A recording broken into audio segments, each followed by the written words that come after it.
ឥឡូវយើងមកជជែកគ្នាមកវិភាគមើលតើហេតុអីក៏ជីវិតរបស់យើងកើតមកមានទុក្ខតែទុក្ខហ្នឹងវាកើតឡើងដោយសារអីណាទុក្ខកើតឡើងដោយធាតុផ្សំ3យ៉ាងដែលធ្វើឲ្យជីវិតរបស់យើងម្នាក់ៗមានទុក្ខមិនថារូបខ្ញុំរូបអ្នករូបណាក៏ដោយគឺកើតមានរូបគឺតែងតែមានទុក្ខដែលប្រភពនៃទុក្ខនោះបើយើងដឹងគឺយើងអាចធ្វើឲ្យជីវិតរបស់យើងទាំងផ្លូវកាយផ្លូវចិត្តផ្លូវវិញ្ញាណរបស់យើងនឹងប្រសើរឡើងកាលណាយើងស្គាល់ប្រភពទើបយើងអាចស្វែងរកនៅដំណោះស្រាយស្វែងរកគន្លឹះដើម្បីដោះវាបានឥឡូវយើងមកមើលប្រភពនៃទុក្ខប្រភពដែលធ្វើឲ្យយើងមានទុក្ខទី1គឺលោភៈតើលោភៈគឺជាអ្វីលោភៈគឺជាការចង់បានគ្មានឈប់គ្មានឆាវ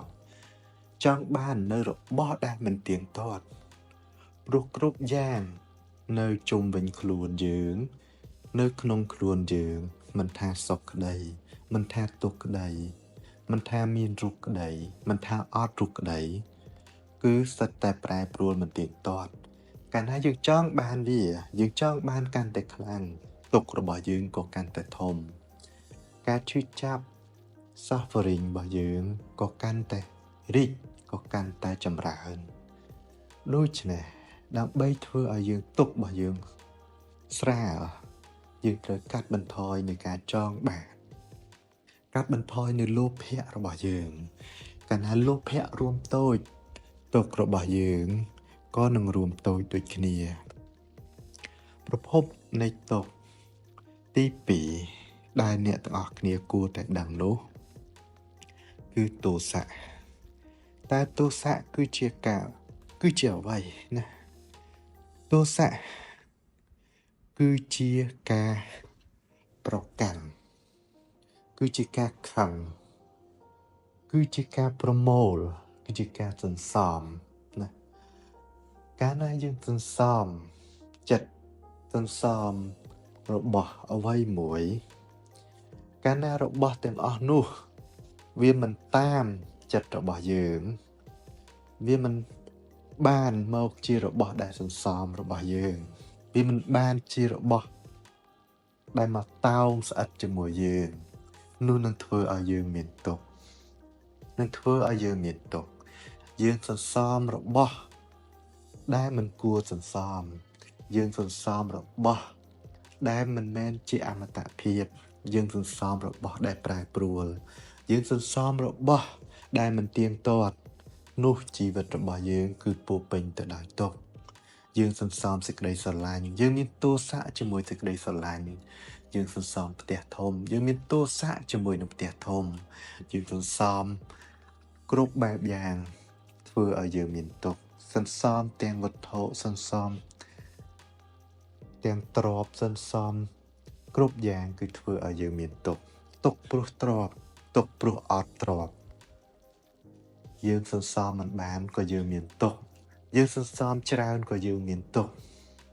ដូច្នេះចូលធ្វើវាឲ្យល្មមឲ្យសមនៅតម្រូវការរបស់យើងបានហើយកុំធ្វើវាឲ្យហួសពីអ្វីដែលយើងត្រូវការនេះគឺជាប្រភពនៃទុក្ខទី2គឺទោសៈទោសៈជាមួយរបស់ដែលយើងសន្សំរបស់ដែលយើងប្រមូលប្រភពនៃទុក្ខទី3គឺមោហៈមោហៈគឺការអវិជ្ជាការដឹងខុសការយល់ខុស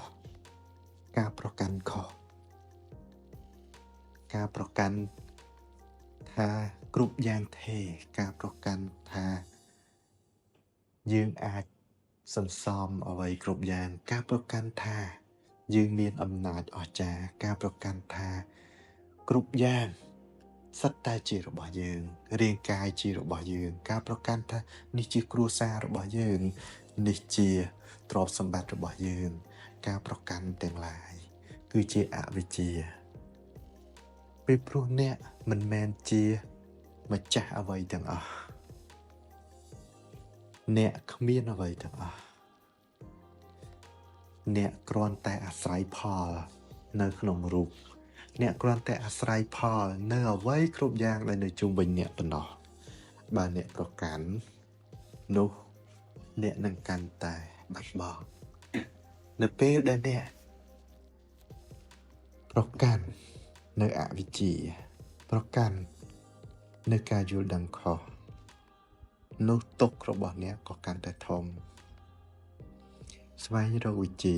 ស្វែងរកការពិតនៃជីវិតគឺពុទ្ធភូមិគឺនិព្វានគឺជាផ្លូវតែមួយគត់ដែលធ្វើឲ្យអ្នកអាចរំដោះ